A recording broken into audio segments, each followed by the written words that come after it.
जी को सबने कहा भरत जी राजा बन जाइए। भरत जी कहते हैं आप सबके अनुसार भरत का हित राजा बनने में है, परंतु भरत के अनुसार हित राजा बनने में नहीं है। फिर हित हमार सियपति सेवका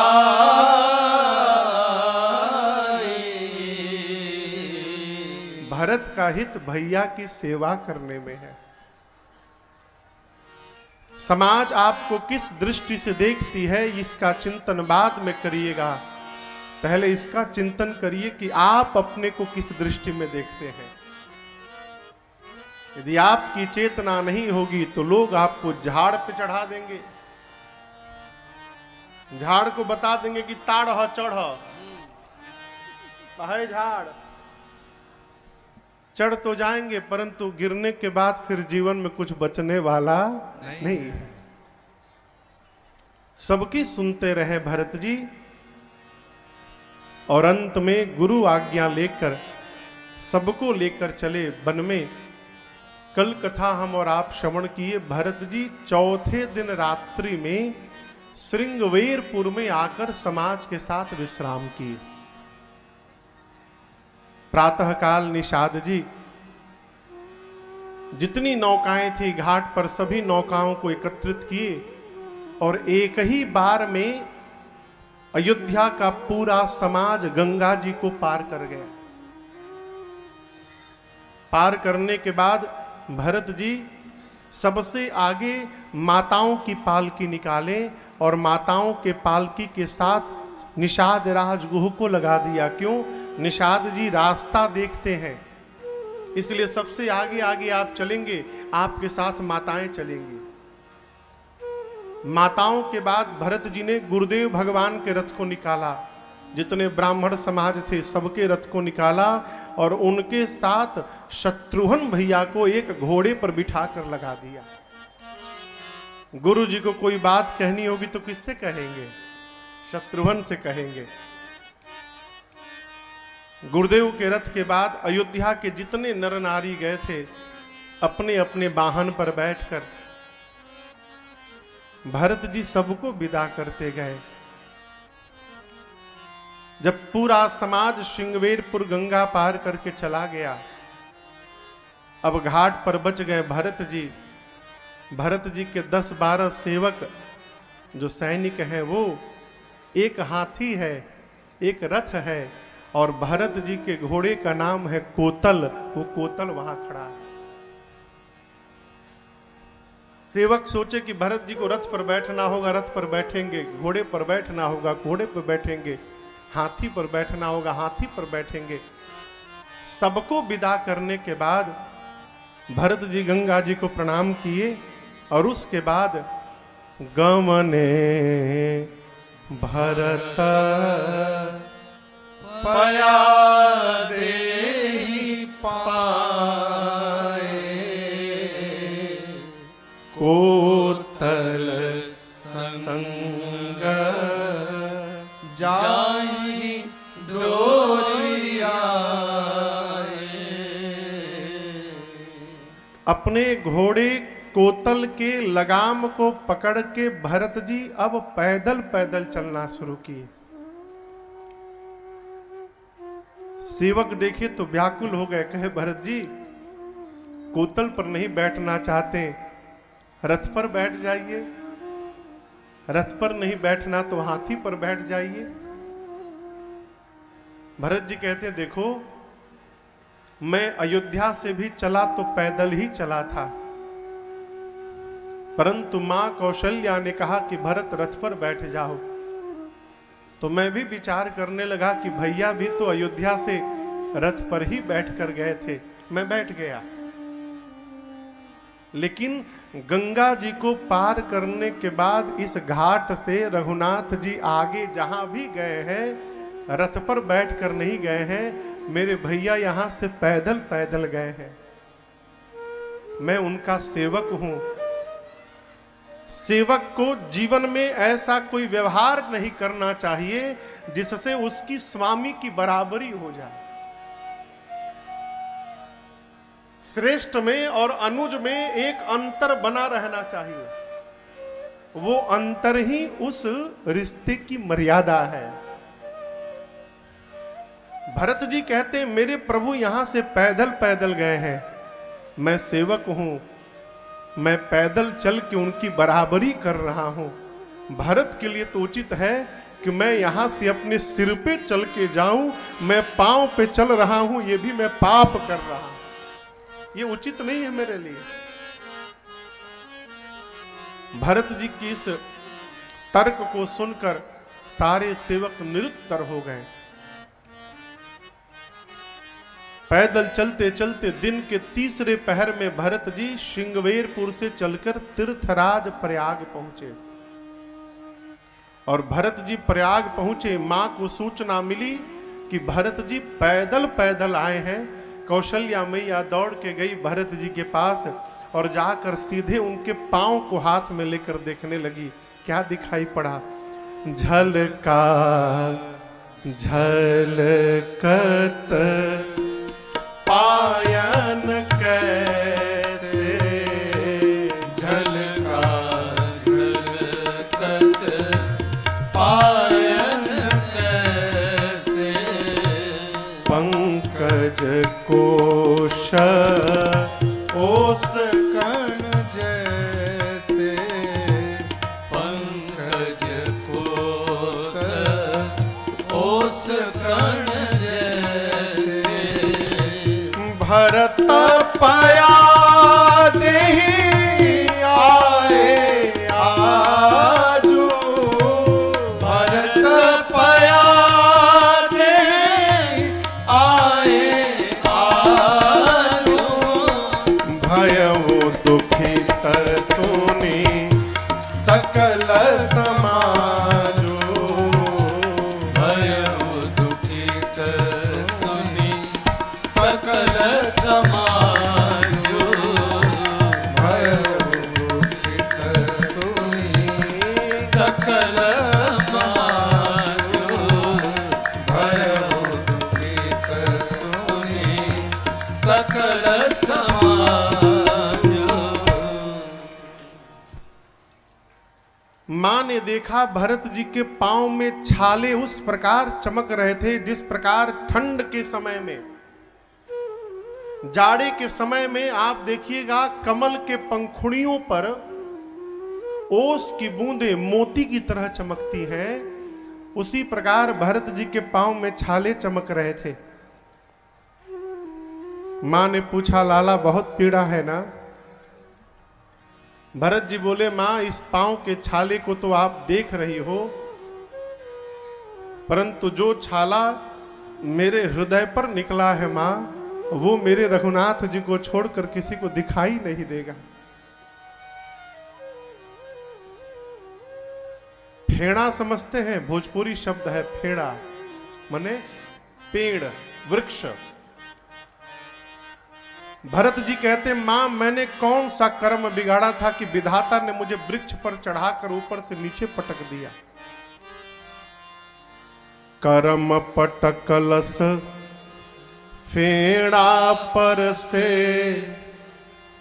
अब बीछी मरलस माई। मुझे जन्म देने वाली मेरी मां ने बिच्छू की तरह मुझे डसा है मां। दैव चलवले दाव घाव हम के करा से दिखलाई। मां विधाता ने जो चोट पहुंचाया है मुझे, उस घाव को मैं किससे दिखाऊं? मैं खुलकर रो भी नहीं सकता हूं मां। लोग कही कि ढोंग करत बा, दुनिया हंसी उड़ाई। मोर पीर रघुबीर बिनायब, केहू ना पतियाई। कोई नहीं मानेगा। तो सो चले मन में चलले बन में सैन समाज जुटाई एहो दैव दीह तू सबके भरते ऐसन भाई। भरत जी कहते मां मेरे हृदय में जो पीड़ा है उस पीड़ा के आगे इस पांव की पीड़ा का कोई अर्थ नहीं है। उस स्थिति में भी पूरे पांव में छाले निकले हैं।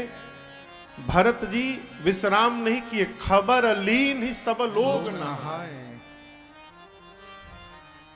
जीवन में जिसको अपने कर्तव्य का बोध रहता है उसे अपने शरीर का बोध नहीं रहता, और जो अपने पर केंद्रित है वो कभी समाज परिवार के बारे में सोच भी नहीं सकता है। भरत जी अपनी पीड़ा नहीं देखे। उसी स्थिति में खबर लीन सब लोग नहाए। सारे लोग स्नान करके अपने अपने कुटिया में हैं, क्योंकि पहले पहुंच गए सारे लोग। अब भरत जी गुरु जी से अनुमति लिए जाकर सविधि सिता सित नीर नहाए। जाकर भरत जी ने त्रिवेणी जी में स्नान किया है, पिताजी के निमित्त कुछ दान पुण्य किया है, और समाज से भरत जी थोड़े एकांत में जाके खड़े हो गए, अकेले में। त्रिवेणी जी के तट पर भरत जी एकांत में जाकर खड़े होकर बोले, हे तीर्थराज प्रयाग, मैंने आपके बारे में एक महिमा सुनी है। क्या सुनी है? आप सकल काम प्रद तीर्थ मैंने सुन रखा है कि आप मनुष्य के जीवन के समस्त कामनाओं को पूर्ण करने की शक्ति रखते हैं। यही सुन के मैं आपके सन्मुख आया हूं प्रयाग जी। लेकिन एक बात बताऊं, मैं जिस घर से आया हूं ना, मेरे घर में मांगने की प्रथा नहीं है, मेरे घर में लुटाने की प्रथा है। मैं क्षत्रिय हूं, क्षत्रिय का धर्म देना है, ब्राह्मण का धर्म मांगना है, क्षत्रिय का धर्म देना है। परंतु जीवन में जब कष्ट आ जाए, विपत्ति आ जाए, तो मनुष्य कोई भी कुकर्म करने को तैयार हो जाए। आरत काह न करई कुकर्मो। उसी आर्त भाव से मैं आज अपने धर्म का त्याग करके प्रयाग जी आपसे भीख मांगने के लिए मैं आया हूं। मांगू भीख त्यागी निज धर्मो, आरत काह न करई कुकर्मो। जैसे भरत जी ने कहा कि मैं आपसे भिक्षा मांगने आया हूं, तीर्थराज प्रयाग ने कहा मांगिए भरत जी। चारि पदार्थ भरा भंडारू, मेरे भंडार में धर्म भी है, अर्थ भी है, काम भी है और मोक्ष भी है। आप जो मांगिएगा भरत जी मैं आपको दूंगा। मांगिए, क्या चाहिए? भरत जी बोले, क्या बोले? धर्म अर्थ काम मोक्ष है। पहले मेरी बात सुनिए, मैं अर्थ लेने नहीं आया हूं, इसी अर्थ ने मेरे घर में अनर्थ कर डाला है। मैं अर्थ मांगने नहीं आया हूं आपसे। धर्म बचाते बचाते पिताजी देवलोक चले गए, धर्म के कारण भैया वन में चले आए। इसी धर्म ने मेरे परिवार को अलग कर दिया। मैं धर्म लेने नहीं आया हूं। कैकेयी ने कामना की कि उसका बेटा राजा बनेगा, भिखारी बन के खड़ा है आपके सामने आज। मैं काम लेने नहीं आया हूं। और प्रयाग, मैं सगुण उपासक हूं। सगुण भगवान की उपासना करने वाला जीवन में कभी मोक्ष की कल्पना नहीं करता है। सगुण उपासक मोक्ष न ले। भगवान से भूल कर भी नहीं कही प्रभु मुक्ति कर दीजिए, मोक्ष दीजिए ना। ये न कहिए कि मोक्ष दे दीजिए प्रभु, कहिए प्रभु यहां से ले जाइएगा तो तो फिर यहाँ भेजिएगा भारत में ही, कि आकर फिर से आपकी कथा सुनूंगा, गुणगान करूंगा, पुण्य अर्जित करूंगा। वापस आना है। जो आनंद यहां है वो आनंद भगवानों के पास नहीं है साहब। हनुमान जी को जब राम जी लीला श्रवण करके लेने के जाने लगे तो हनुमान जी बोले कहां प्रभु? राम जी बोले साकेत। भगवान बोले, हनुमान जी बोले क्या क्या मिलेगा वहां पर? राम जी बोले सब कुछ। हनुमान जी बोले आपकी कथा मिलेगी प्रभु? बोले कथा नहीं, मैं ही वहां मिलूंगा आपको। हनुमान जी बोले प्रभु मैं आपके बिना तो जी सकता हूं, परंतु आपकी कथा के बिना नहीं जी सकता नाथ, इसलिए साकेत आप जाइए, मुझे यहीं रहना है। हनुमान जी यहीं रह गए, नहीं गए।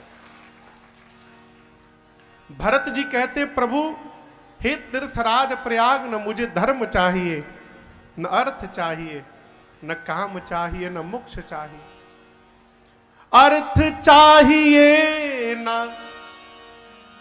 धर्म काम चाहिए, जन्म जन्म रति राम पद, यह वरदान, इसके अलावा न आन।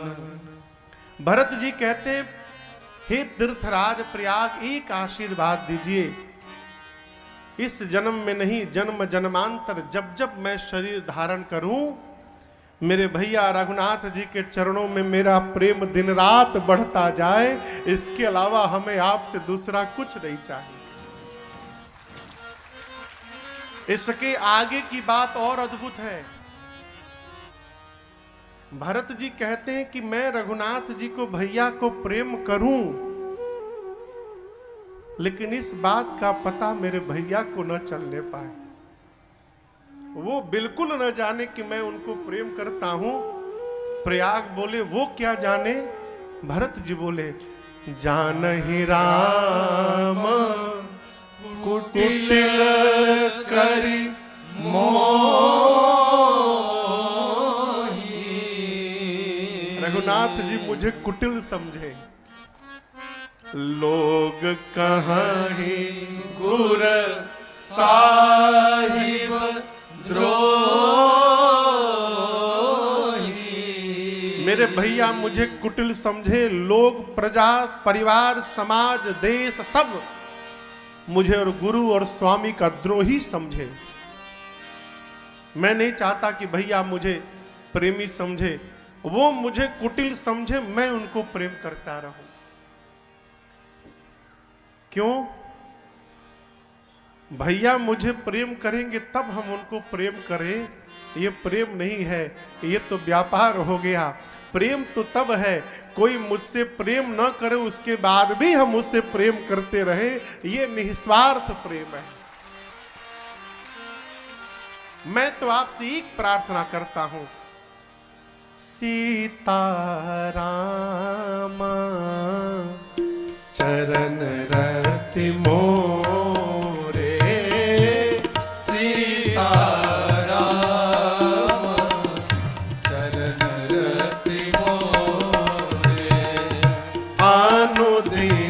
बढ़ाओ अनुग्रह तोरे, अनुदिन बढ़ाओ अनुग्रह तोरे। ये वही चौपाई है जिसको आप रोज प्रारंभ में गाते हैं, यही की चौपाई है। भरत जी कहते तीर्थराज प्रयाग भैया मुझे कपटी कुटिल समझे, लोग मुझे गुरु स्वामी का द्रोही समझे। मेरी आपसे प्रार्थना है कि मेरे श्री सीताराम जी के चरणों में मेरा प्रेम दिन रात आपकी कृपा से बढ़ता रहे, इसके अलावा हमें कुछ नहीं चाहिए। भरत जी की बात सुनकर त्रिवेणी जी के मध्य से आवाज निकली, सुनत भरत तुम सब विधि साधु,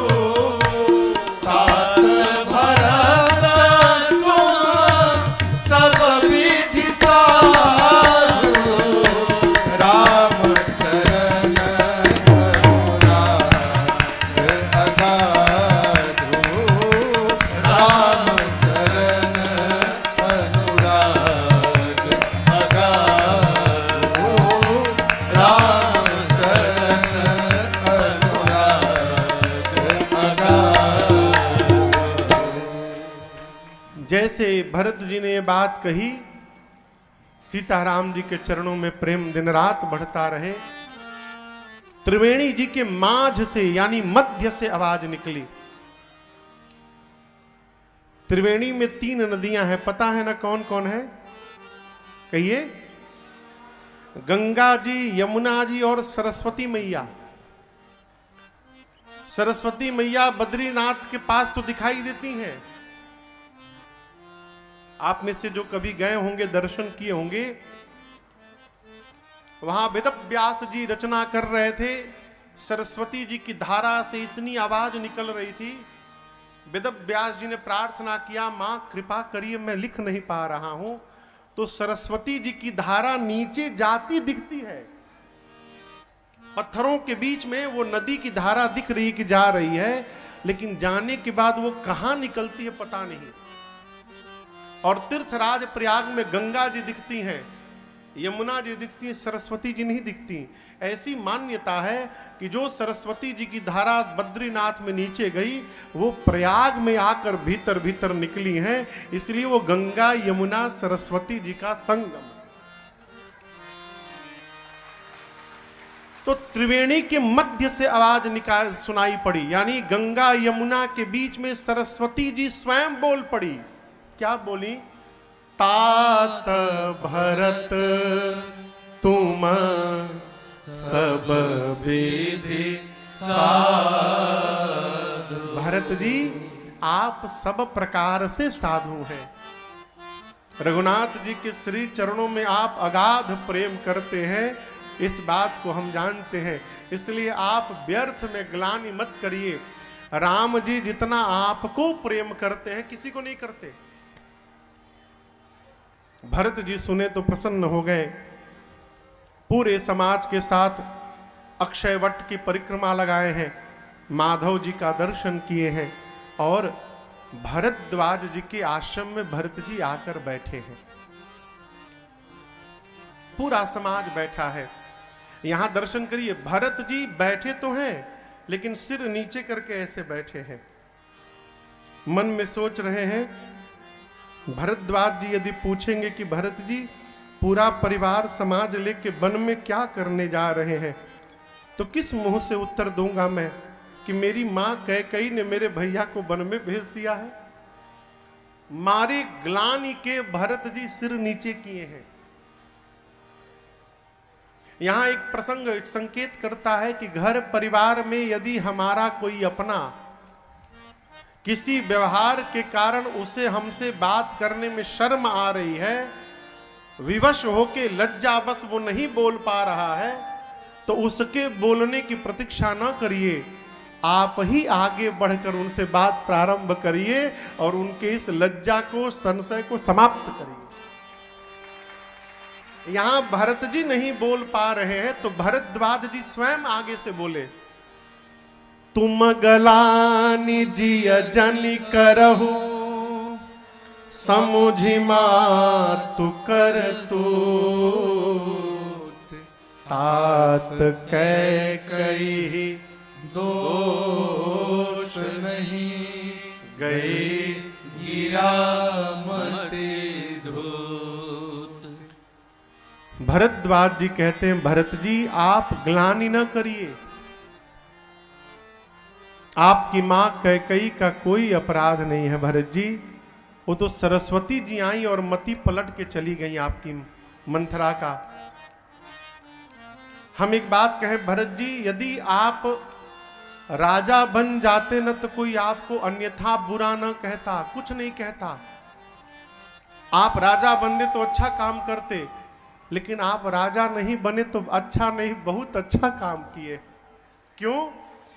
बुद्धिमान व्यक्ति को जीवन में उसी पद को स्वीकार करना चाहिए जिस पद पर बैठने के बाद दुनिया की कोई ताकत उतार ना सके।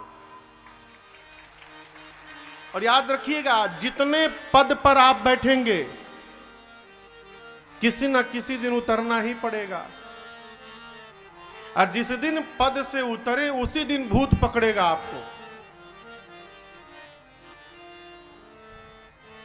आप बोले कैसे पकड़ेगा महाराज?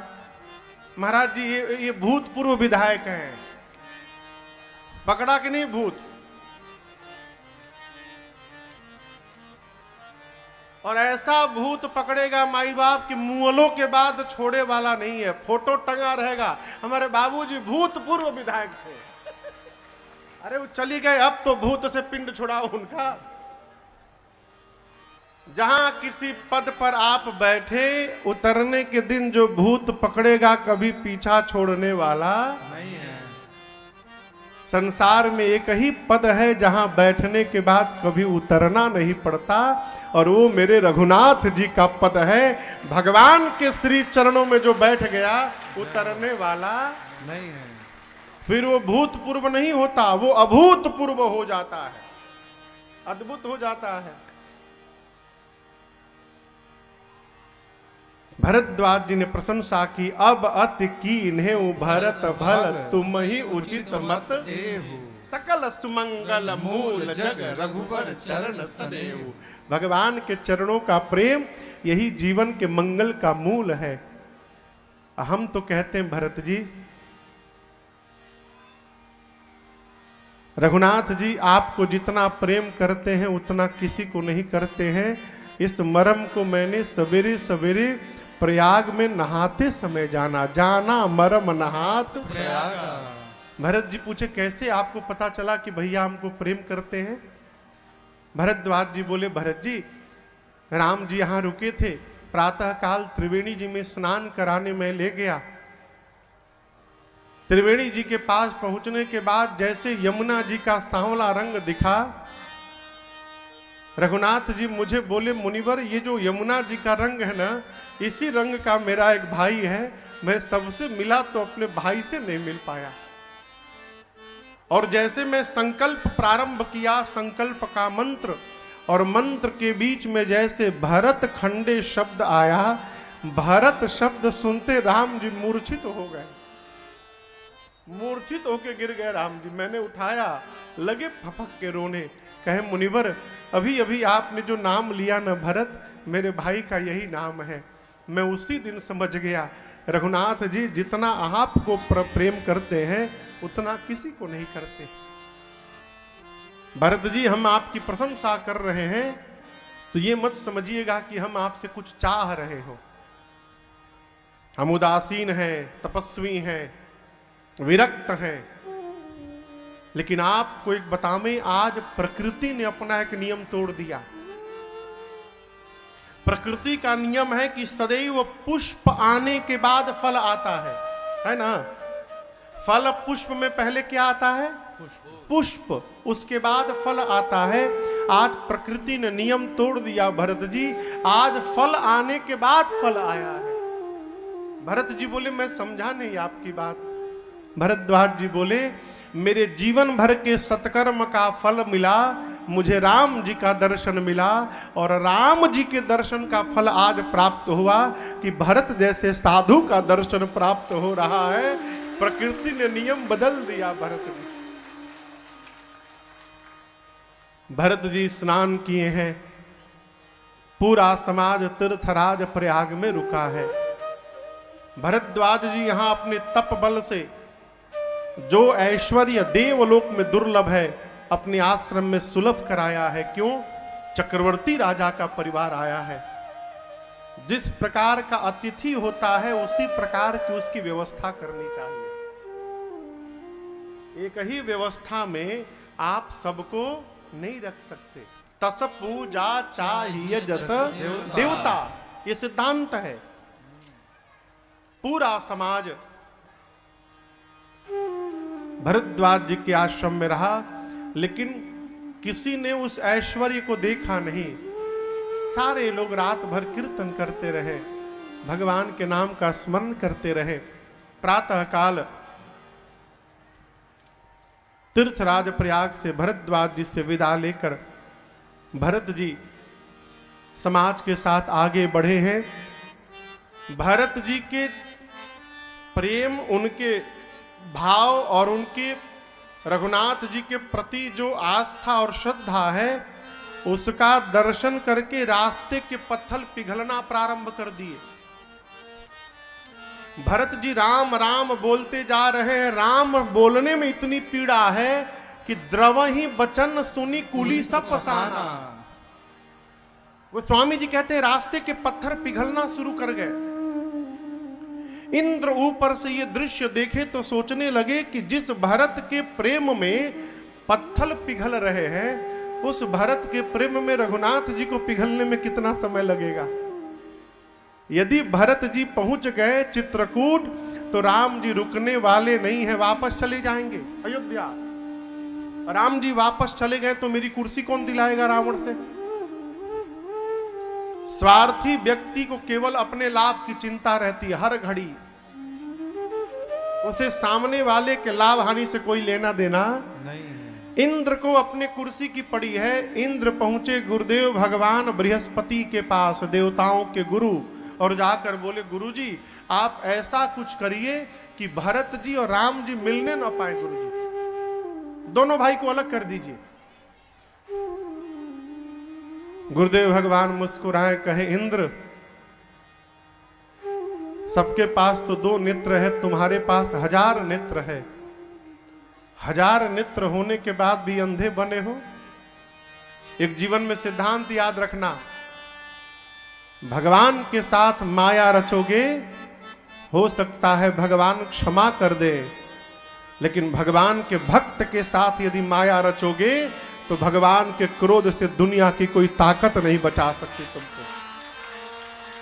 मायापति सेवक सन माया करई तो उलटी परई सुर राया। उल्टा तुम्हारे ऊपर चढ़ जाएगी माया। तुम क्या समझते हो भरत जी राम जी से मिलना चाहते हैं? अच्छा आप बताओ, किसी को हमको यदि यहां मंच पे बुलाना हो तो हम क्या करेंगे? कहिए, अरे बोलिए क्या करेंगे? नाम लेंगे। कब तक नाम लेंगे? जब तक वहां न जाए तब तक हम नाम लेते रहेंगे। अरे फलाना पाने आवे जा, कहो।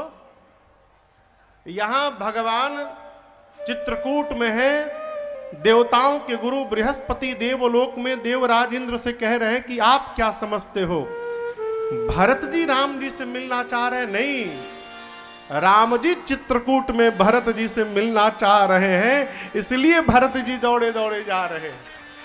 क्यों? भरत सरिस को राम सने, भरत सरिस को राम सने, जग जप राम राम जप जे, जग जप राम राम जप जे।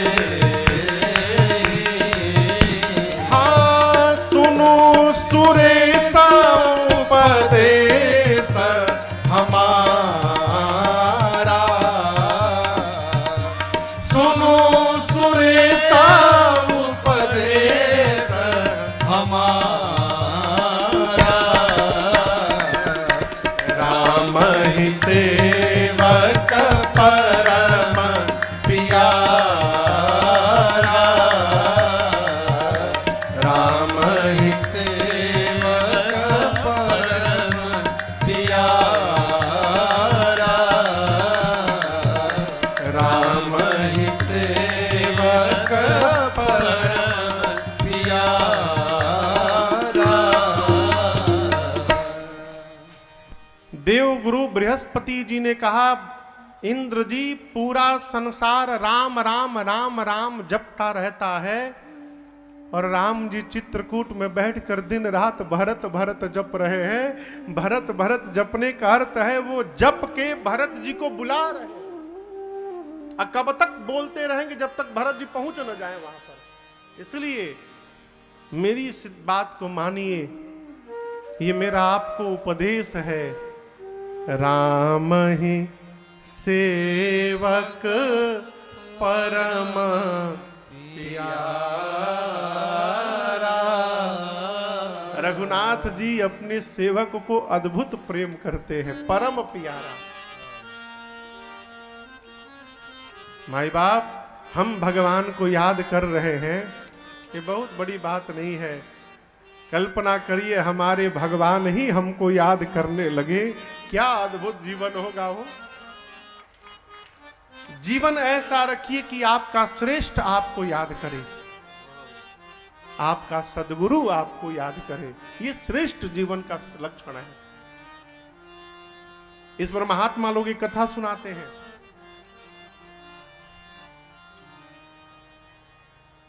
भरत जी और श्री हनुमान जी महाराज एक बार बैठे थे अयोध्या में।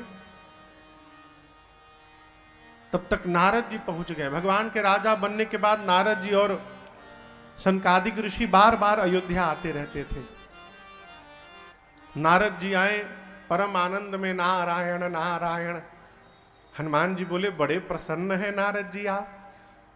तो बोले भगवान का भक्त प्रसन्न नहीं रहेगा तो रोएगा। वो भगवान के भक्त हैं आप, कितने नंबर वाले भगत हैं? नारद जी बोले नंबर मतलब?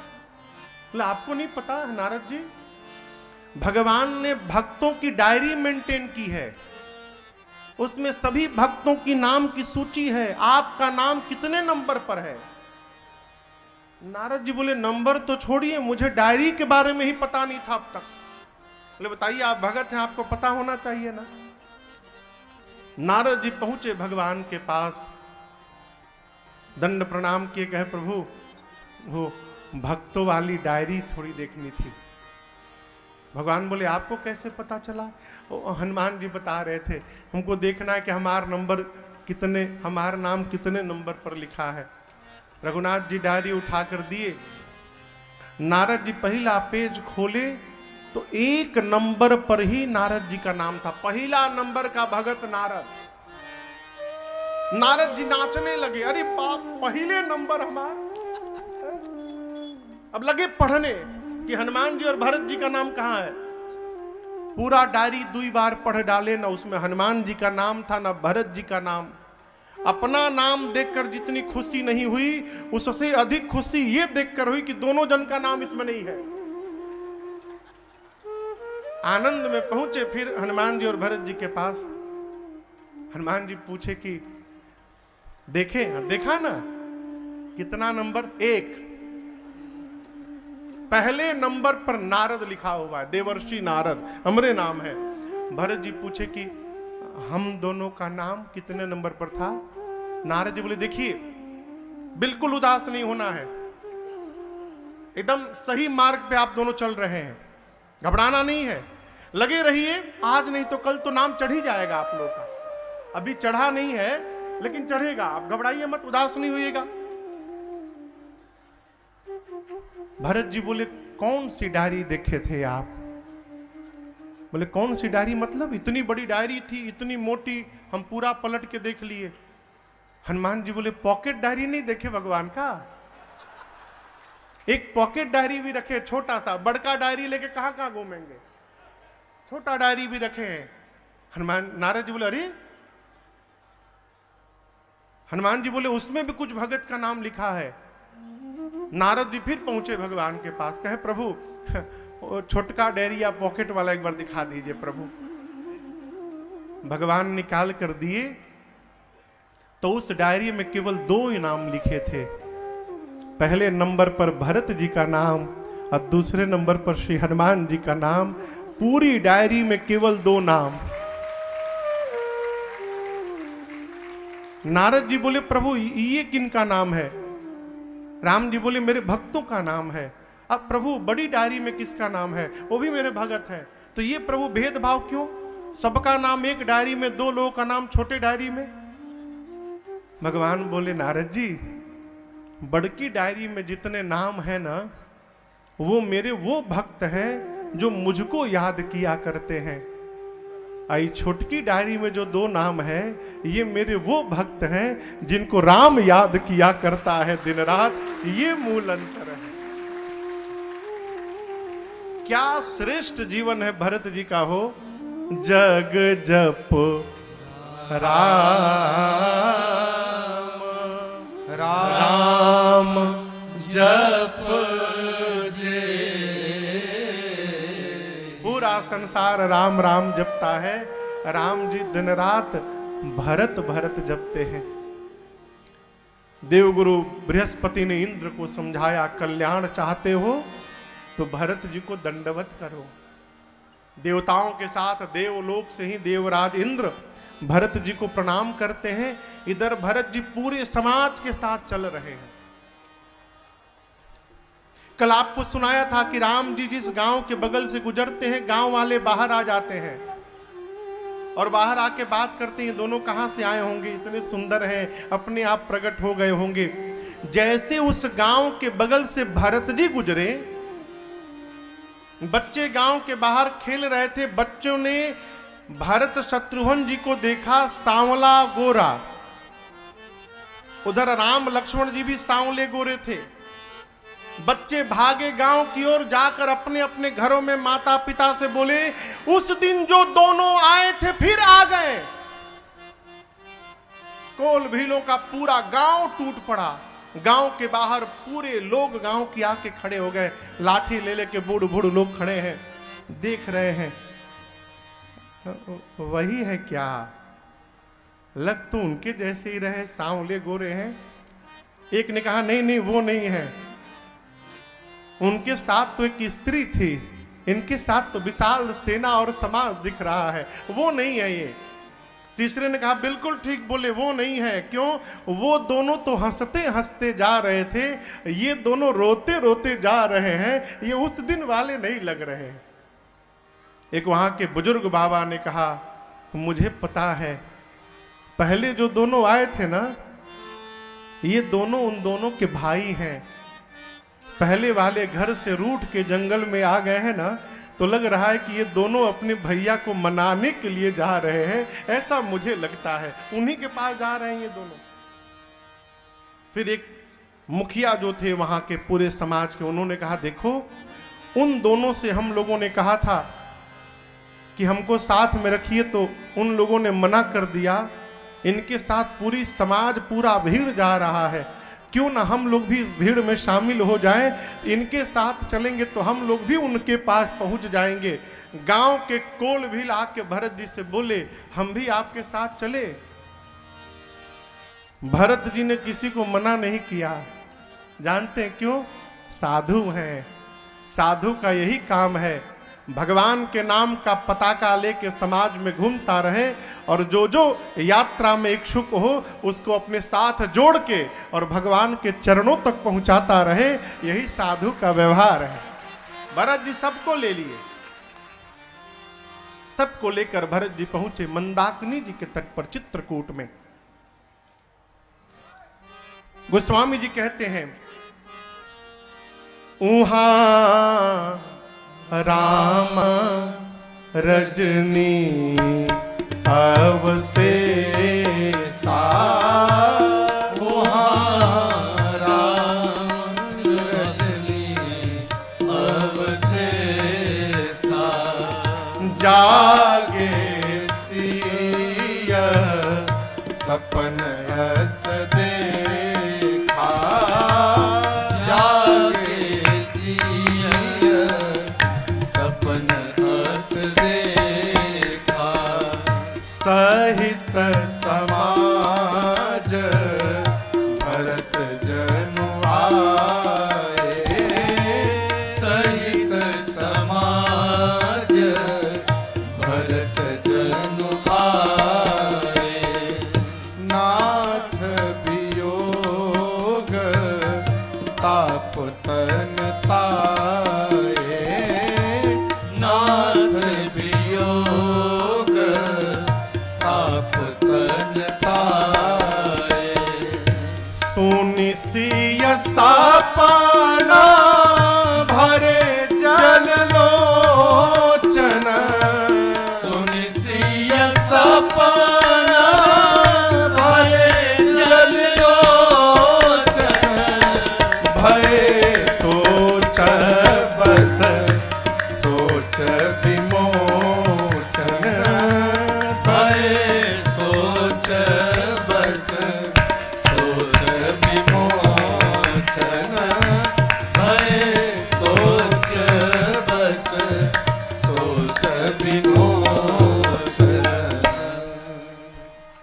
गोस्वामी जी कहते हैं उहाँ राम रजनी अवशेष।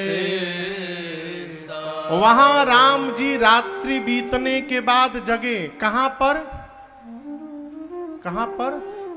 वहां पर चित्रकूट में। तो गोस्वामी जी कहां हैं? ये देखिए लेखनी का कमाल देखिए। ये भी लिख सकते थे कि चित्रकूट में, लेकिन वहां बोलने की क्या आवश्यकता है?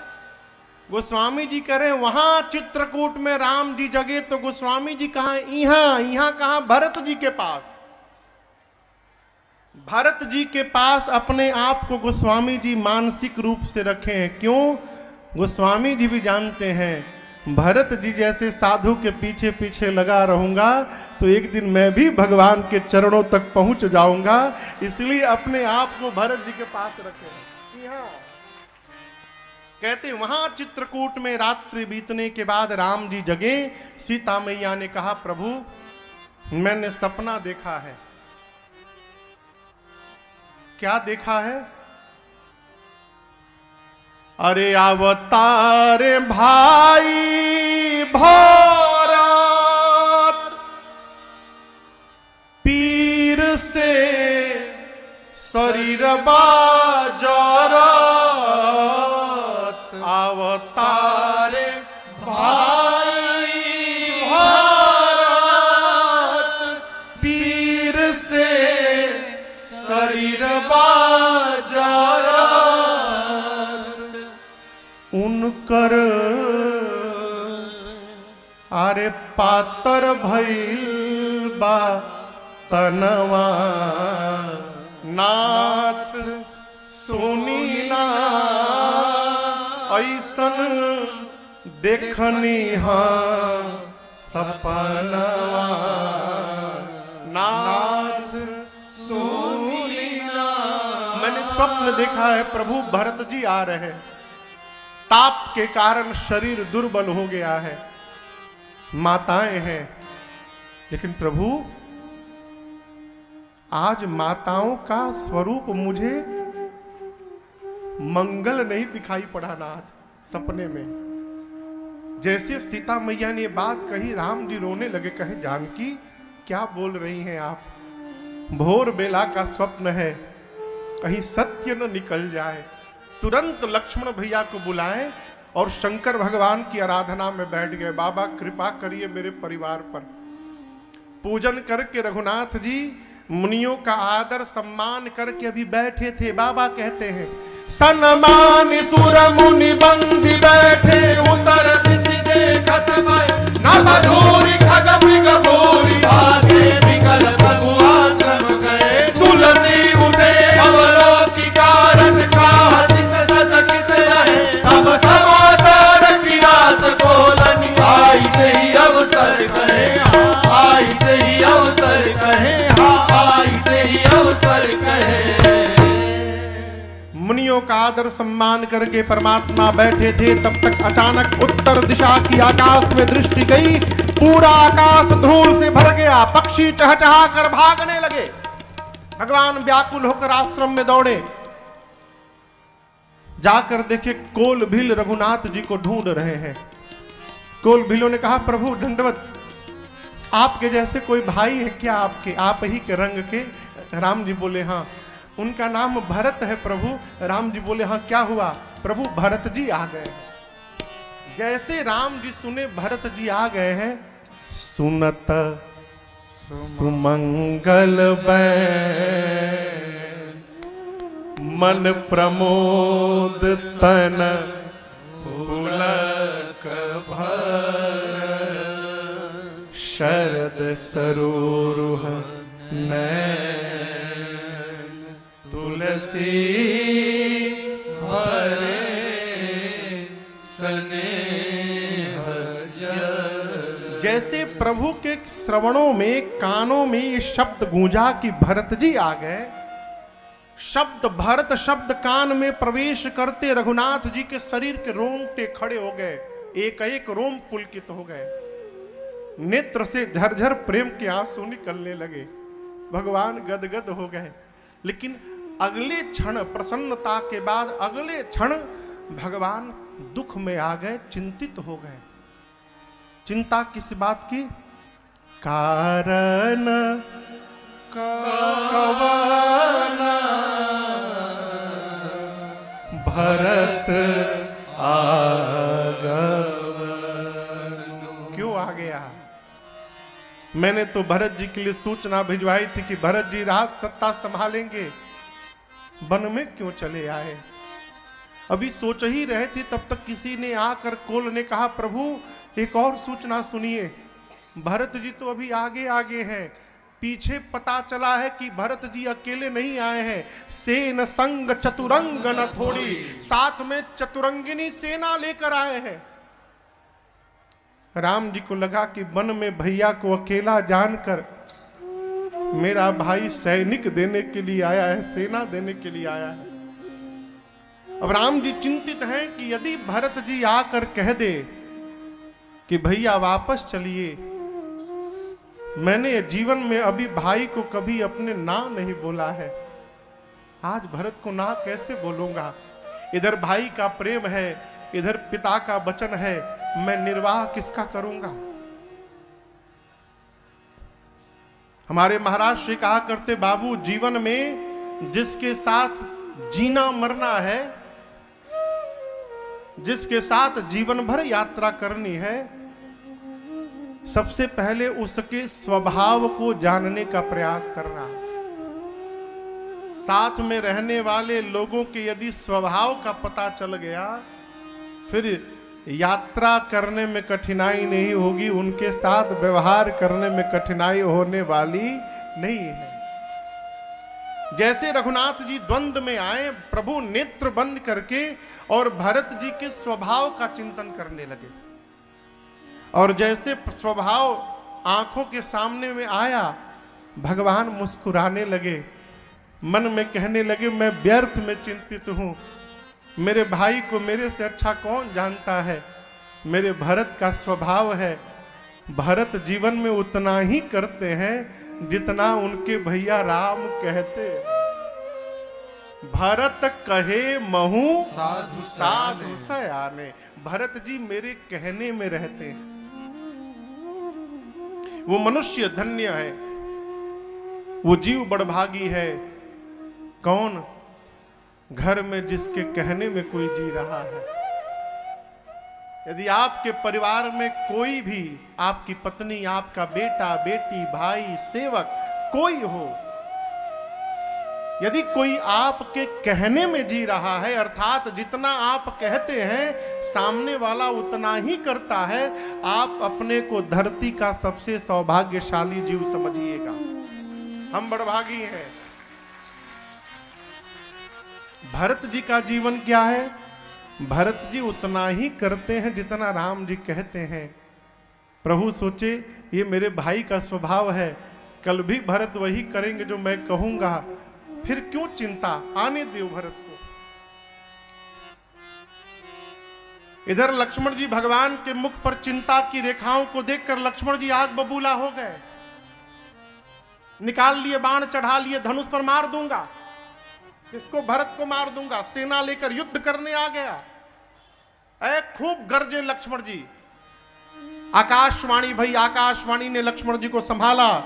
लक्ष्मण जी जय हो, जय हो, आपके भुजाओं के बल के बारे में क्या कहना, अद्भुत लक्ष्मण जी, जय जयकार हो आपकी। लेकिन लक्ष्मण जी, बुद्धिमान व्यक्ति कोई भी कार्य करने से पहले 100 बार विचार करता है। कार्य करने के बाद जो पश्चाताप करता है, ये बुद्धिमान व्यक्ति का लक्षण नहीं है। सहसा करी पाछे पछिताहि, कहाँ ही वेद बुध ते बुध नाही।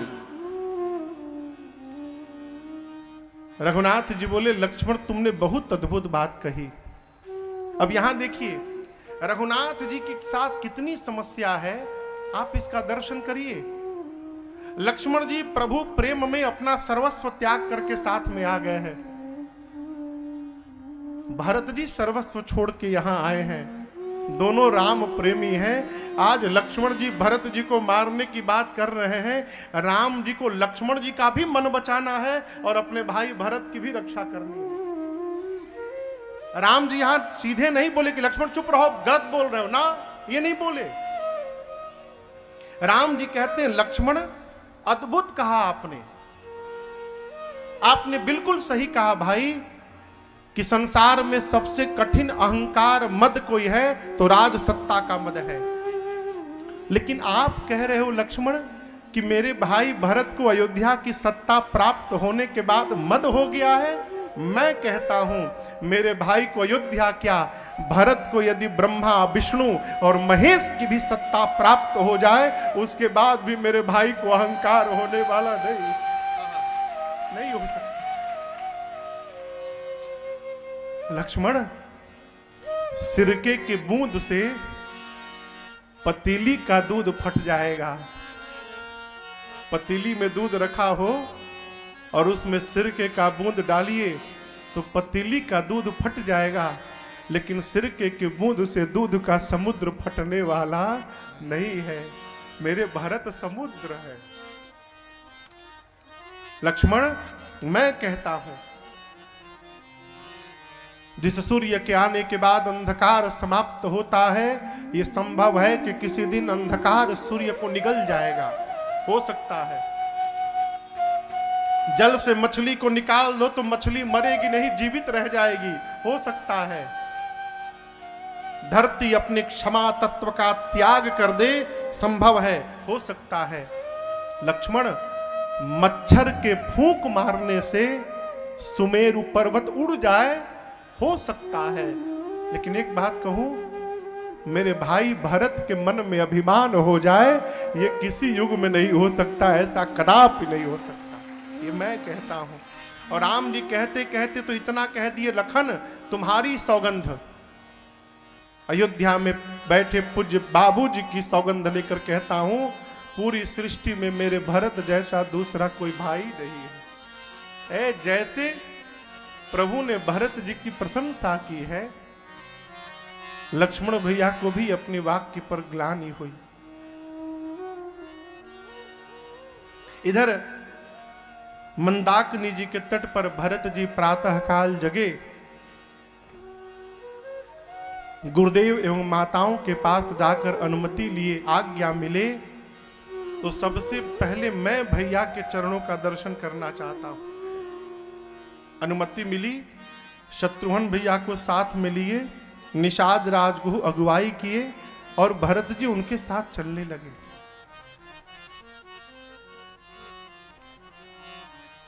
यहां गोस्वामी जी कहते हैं भरत जी चलते चलते रुक गए। निषाद राज पूछे क्या हो गया भरत जी? भरत जी कहते हैं राम लखन सिया सुनी मम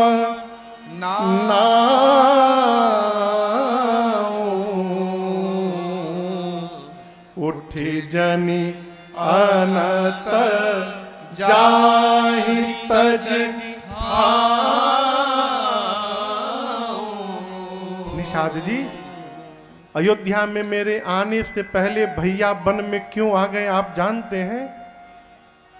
यदि अयोध्या में बने रहते तो इस पापी भरत का उनको मुख देखना पड़ता। इस पापी का मुख न दिखाई पड़े, इसलिए मेरे आने के पहले भैया वन में चले आए। कहीं उनको पता चल गया कि भरत वन में भी आ गया है तो मेरे आने की सूचना सुनकर भैया चित्रकूट छोड़ के तो कहीं नहीं जाएंगे ना। यदि मेरे आने से उनको यहां से जाना पड़े तो निषाद जी मैं कहता हूं मैं उनके पास नहीं जाऊंगा। पहले ही अपने भैया को बहुत दौड़ा चुका हूं मैं, अब यहां से मैं आगे उनको नहीं भेजना चाहता, इसलिए मैं उनके सामने नहीं जाऊंगा। निषाद जी भरत जी को समझाते हैं। भरत जी कहते देखिए भैया से मिलना मेरे लिए आवश्यक नहीं है, मेरे लिए तो उनकी पनही बहुत है। मोरे शरण राम की पनही, प्रभु के चरण पादुका ही मेरे लिए प्रभु के समान है। मैं अपने प्रभु को और नहीं दौड़ा सकता। निषाद जी भरत जी को बरबस लेके जाते हैं। चित्रकूट में भगवान विचरण किए रहते हैं। जहां जहां भगवान जाते हैं भगवान के पांव के चिन्ह उखड़ते हैं। भगवान के पद चिन्ह में जीव के पद चिन्ह में अंतर है। भगवान के पांव में 24 चिन्ह हैं। कितने चिन्ह हैं? दाहिने पांव में 24 चिन्ह हैं, बाएं पांव में 24 चिन्ह हैं, कुल 48 चिन्ह। और उतने ही चिन्ह मेरी जानकी मैया के पांव में है। अंतर क्या है? जो चिन्ह भगवान के दाहिने पांव में है वो चिन्ह मां के बाएं पांव में है, और जो चिन्ह मां के दाहिने पांव में है वो चिन्ह प्रभु के बाएं पांव में है। ये केवल अंतर है। भगवान के पद चिन्ह बनते हैं तो उस वो 24, 48 चिन्ह भी धरती पर उकरते हैं। और जैसे भरत जी को वो पद चिन्ह दिखाई पड़ते हैं, भरत जी निषाद जी से हाथ छुड़ा के और जाकर धरती पर उन चिन्हों को दंडवत करके वही लौटने लगते हैं, मानो सीताराम जी से भेंट हो गई हो। भरत जी को निषाद राज को बरबस उठाकर लेकर गए और भगवान की कुटिया